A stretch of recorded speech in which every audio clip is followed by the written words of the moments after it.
Well, hi, thanks for joining me in my shop here, and I'm going to be carrying on with this Sparton radio from around, I'm not exactly sure, on the back here it says, it's got 1932 written here, HEPC approval, Hydroelectric Power Commission of Ontario approval, 1932, but some other information suggests it's from 1935, so I'm not too sure. It's certainly out of the early 30s, that's where we're at with this radio.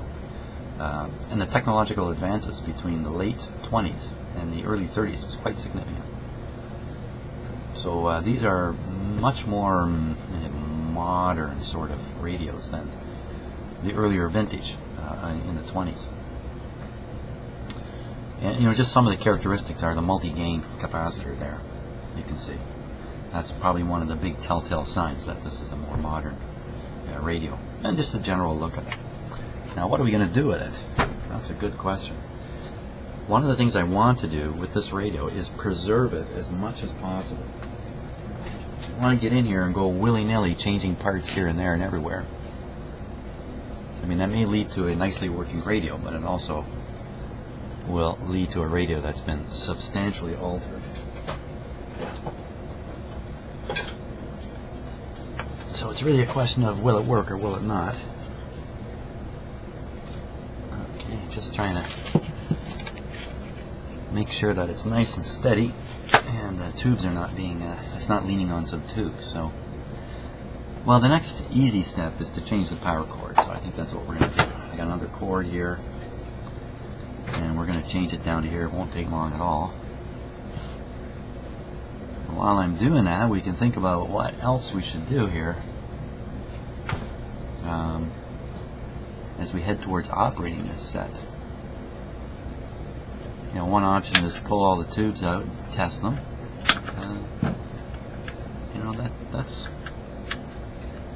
That's a step that could be taken. It's not one I normally do, by the way, until I see some indication that that it's required. But we could do that.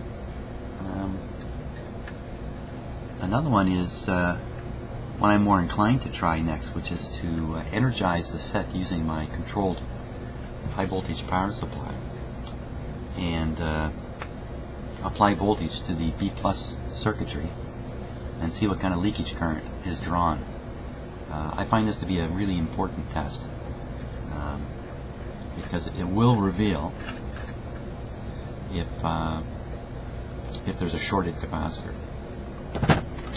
And that's pretty important. You really don't want to run a radio with short circuits in it if you can avoid it. Short circuits usually lead to something bad. What else could we do with this thing before plugging it in?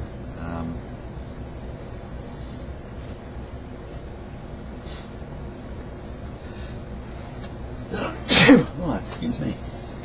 If I could sneeze, I suppose we could do that. Oh, I've done that already. Okay. I'm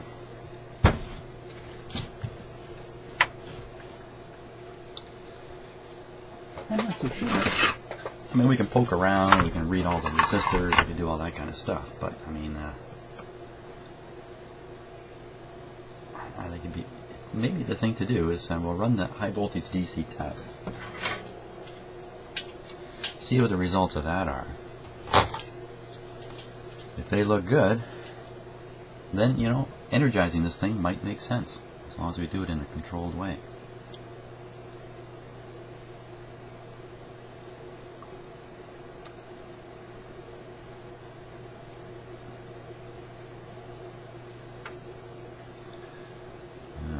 These aren't going to be easy to bend once I get them in the radio, or once I get them to their connection point.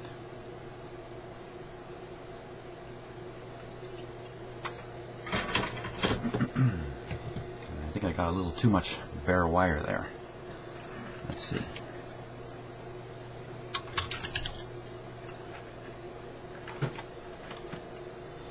Now, what are bad things that could be wrong with a radio like this? Well, the baddest one is blowing a power supply transformer. That one should make tears come from your eyes. stuck tuning capacitor that cannot be unstuck, and that's not the case with this radio. It tunes beautifully. When I turn that tuning knob, it just feels like velvet. It's really nice. Wrong tubes inserted in the sockets. That's more common than you might want to think.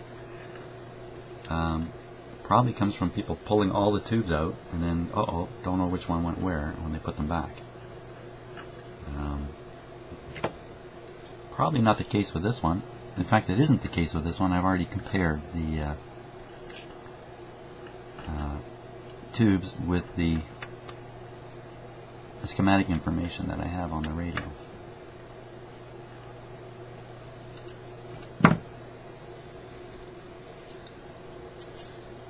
What's another thing that can be done?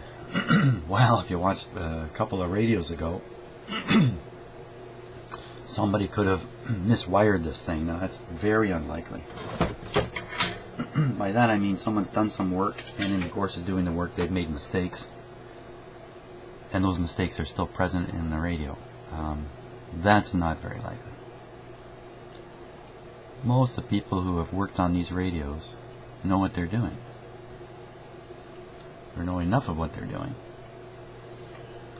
Professional repair people and the like, especially back, in when this radio was a going concern. If it required a repair, it almost certainly went to a radio repair shop, not into somebody's home shop. So any work done on it has probably been done professionally, and maybe in some cases by people with so much knowledge around this vintage of radio, because guess what, that's all there was, that an excellent job would be done.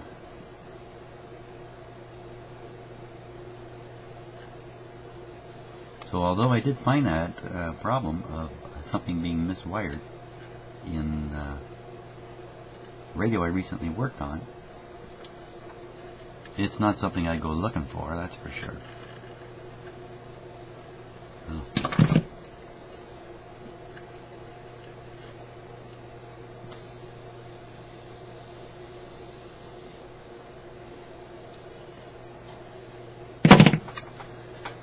Okay, hey, there's repair number 1 done. Look at this cord pulls right on this piece. That's not good at all. That's interesting. There's a this is a ground point, and I can see that there was once a wire soldered here, and there's nothing there now. And typically what goes there is a capacitor. Now there's a capacitor on the back side here. Is that? Oh yeah, there's a capacitor right across the line in there. Ooh.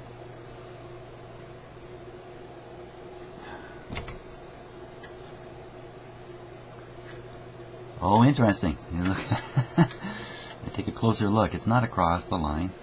It's running from here to there, and this wire I noticed is not a wire that once was connected. It still is connected, and behind there it runs back to this capacitor. So that guy's a little bit suspicious there.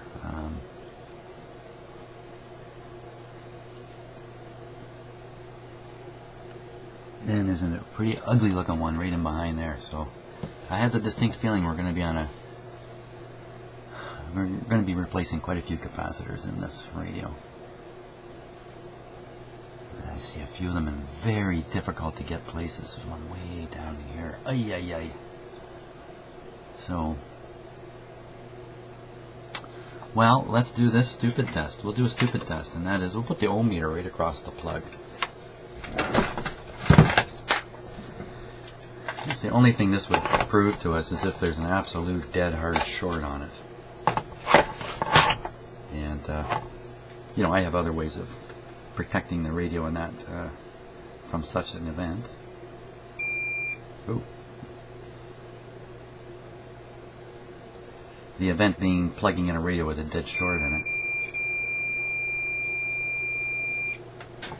There, 48 ohms there. What's the resistance of a radio? 38 ohms. So not a dead short, and we're probably reading the primary turn resistance. That seems a little low for a primary, but I don't know. So, but it's not a dead short anyway. We put that there. So now, if we're going to apply some B plus to this, we would want to apply it kind of at the starting point, if you know what I mean. The farthest we can go into the power supply. That doesn't make sense. Actually, it's not that critical as long as I pick off any B plus wire anywhere, really. But let's see now. The capacitor is back here, right here.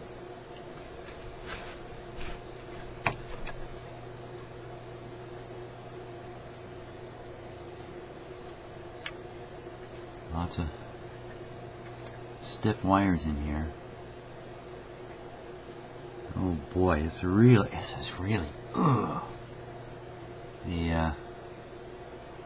it's really jammed together in there with parts. Oh my gosh, they're going every which way too.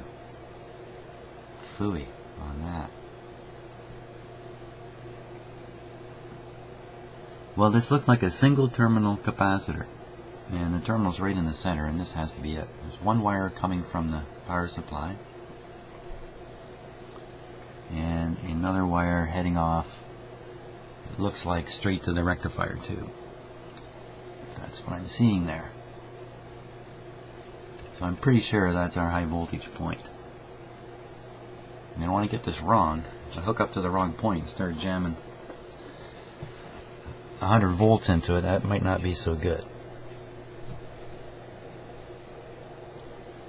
Mind you, I will be monitoring the current flow and raising the voltage slowly, so I think that's got to be the point. So let's hook up there.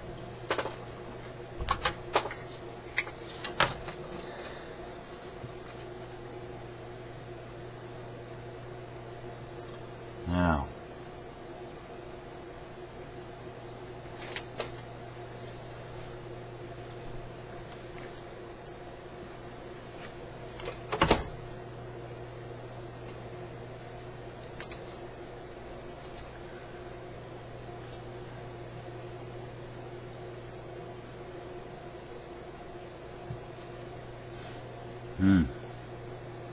I just keep seeing more bad bad looking capacitors anyway.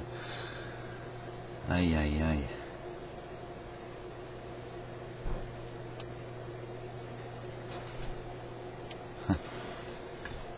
The integrity of some of the capacitors is very, very poor. Let me show you one on a close-up here before I B plus this radio into a ball of fire. Here, let's see. So, okay, take a look at that capacitor. The end of it is sticking towards us. And you can see where the wire lead goes into the capacitor. You can actually see cracks in the wax. I can see a big gap opened up around the wire, and a little hard to see, but on the end of that capacitor, the wax, I don't want to say cap, I mean it's not really a cap, but it's sort of formed a cap on the end. You can see that it's separating away from the paper shell. I hope you're looking at this one, the one that's dead center of the screen now. There we are, there's a good shot of it. So that's the kind of thing that's destroyed the integrity of the moisture shield on the capacitor. Philco. Why are there so many Philco? See, this one's not so hot looking either, is it? Look at that solder job. See how it's kind of tacked on? See the solder on top of the solder? No, that's not factory work. So if somebody's come along and jammed these Philco capacitors in here, that's what I think. Here's some more ugly stuff. Yeah, for those of you who love to change capacitors, here's a good radio for you to work on. Oh my lord, look at it, what's going on down in there. Yikes. It's got these big, beautiful coils out here. There's some down there. See, there's a fairly new one. It looks like they just bridged it over the old one. They left the old one in there. Well, that could be a resistor, in fact. Yeah, I'm not so sure. You'd think I'd be sure after all these years, but I'm still not sure. Look at the connection here. Where they connected the shield of that wire to a rod on the switch, on the wafer switch. Kind of odd, eh? So this is probably electrically a well-designed radio, but it looks to me like in manufacture things didn't work out quite so well. But I think there's a lot of these around. But you know, of course, when you're building it, look at that, a blob of wax on top of that one. When you're building it up, you know, from the ground up, so to speak. So it's not like you're jumping in and working in the midst of all this stuff. Yeah, enough of that. I mean, you are assembling it in a logical order. But I suspect this was not an easy to build radio. Particularly if at the end of the assembly line somebody performed a test and discovered that something was connected wrong. Way under here. I mean, yeah, I don't think this is a manufacturer-friendly radio. Probably even less so, of course, for someone like me trying to repair it. At this point in time,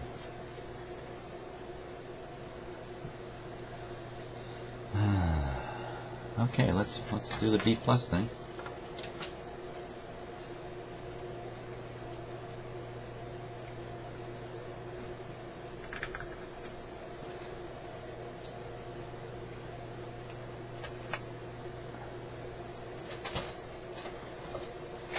Now the action is on the voltmeter over here, voltmeter and the current meter. So I'm going to take you from there over to here.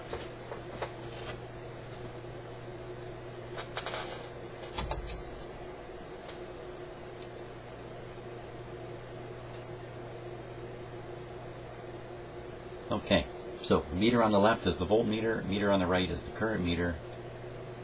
The meter on the left is going to go up about 1/3 scale. That's about how high I'll take it. And the meter on the right, we really shouldn't see it move at all. Okay, so we've now switched on, and here we go.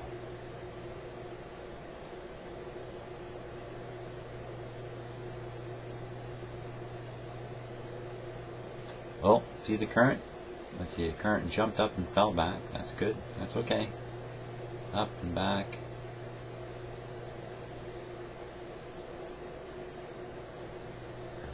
Up and back.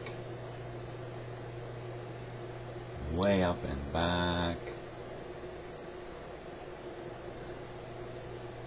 Now these capacitors that I'm charging up here, they haven't felt any voltage for a long time. So, you know, this might pop one.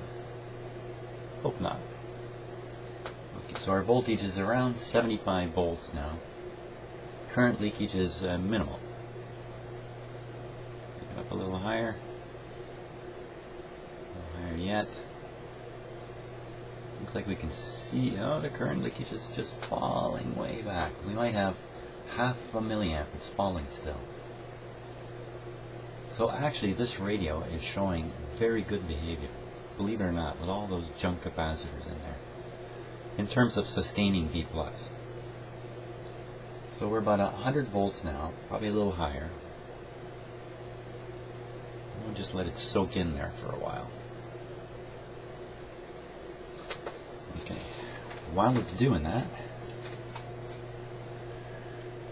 I think they actually do call this soaking. The radio. When you raise the voltage onto some old capacitors and you let it sit there, you let it soak in. So let's make sure that this voltage is getting through the radio. See if we can find 100 volts in various places in the radio now. This may be all I've done actually, is just charged up the main capacitor. Maybe there's a burned out resistor right next to it and this voltage is going nowhere.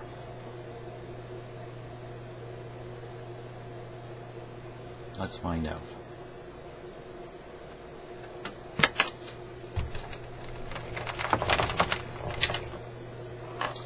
Now I have to be very mindful that I have this 100 volts hooked up to this radio, because there's nothing dramatic going on in my shop here. There's no light, no siren, no nothing.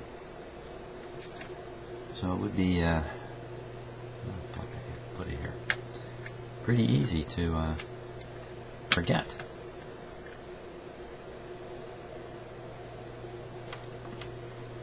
And then with you here watching me, I'm distracted, of course, so if something does happen, it's all your fault. You shouldn't have been distracting me. So, first let's double check the voltage right on the main capacitor. Here's what it actually is. It's 83. I thought it was a little higher, but it's only 83. So we'll look around this tube here.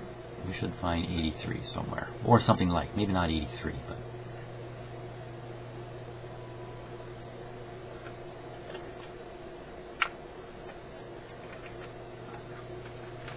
didn't seem to see anything here. Let's try again, a little more carefully this time.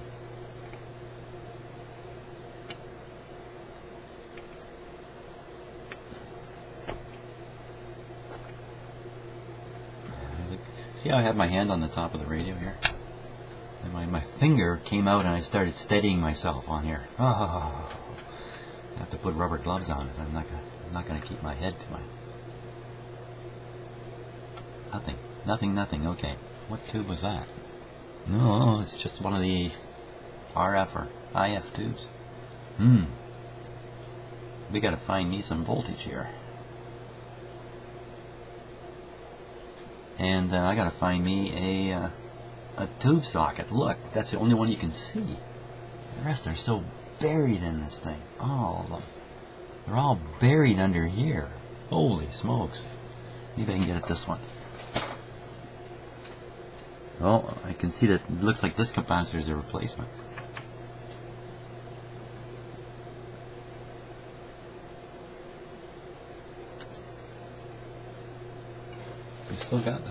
Still got the voltage.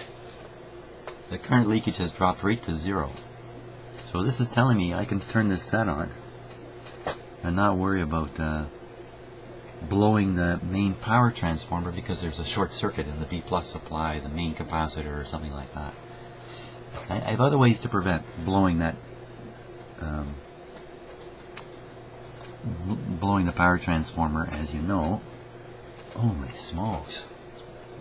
I'm not seeing any voltage in the set. Anywhere. Give me something else to poke at. Holy smokes. I literally cannot... Okay, there's another tube socket. Wait a minute. No, that's the rectifier tube. I don't really want to try that one. Oh, man. Okay, so, you know, here's a terminal. Try it. Anybody, anywhere. That's strange. I'm not getting it anywhere. I think I should see it here. No.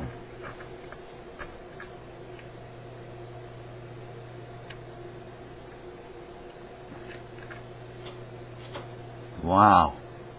This is a bad deal. I'll have to change some of these capacitors just to get some vision into this radio. Ay. How come I'm not seeing any?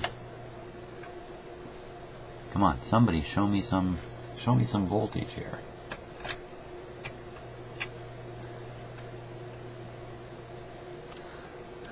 Well, that's curious. Sorry, I'm getting my head right in front of the camera, but I'm just literally poking around like crazy now. Come on, somebody, anybody. Looks like there's no voltage getting into the set. The leakage is still at 0. Huh. I took that one big capacitor out of there. Get him out. And so the lack of voltage suggests an open resistor. Usually there's a large wattage resistor associated with the power supply. Now there's a larger wattage resistor right there.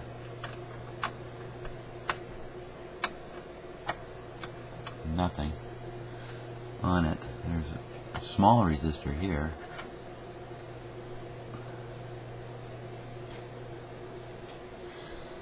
Wow, that's quite a jungle in there. I'm going to have to lift this capacitor out of here. That's what I'm going to have to do. So we'll just, for safety's sake, I'll shut off the supply. I'm watching the voltage degrade on my supply. It's very slow.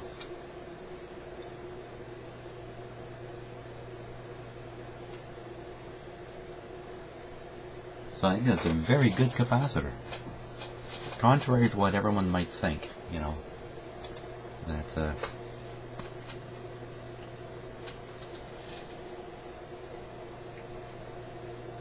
yeah, I'm going to guess all we did was energize the power supply filter capacitor and nothing else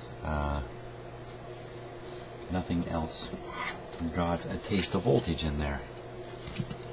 So let's take this big ugly capacitor out of here, because I just can't see anything with him there, and I'll bet you the replacement would be tiny. You know, in 1930, things just hadn't been miniaturized to a great degree.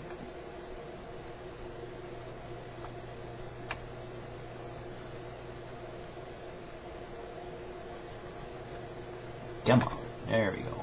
Okay, so there's a big one there. Now what can I do now? The idea of that was to lift it out and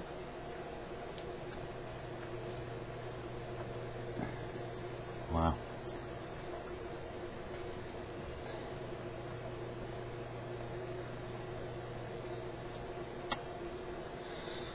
There we go. I'm going to have to remove that capacitor entirely. And the lead on it on this end is so short. Wow. What size is this? 0.1 millifarad. 0.1. Okay. Let me show you its replacement. That's its replacement. That thing gets replaced by this little thing.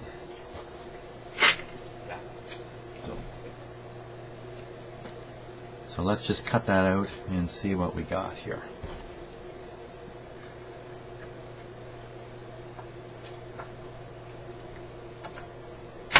There it goes.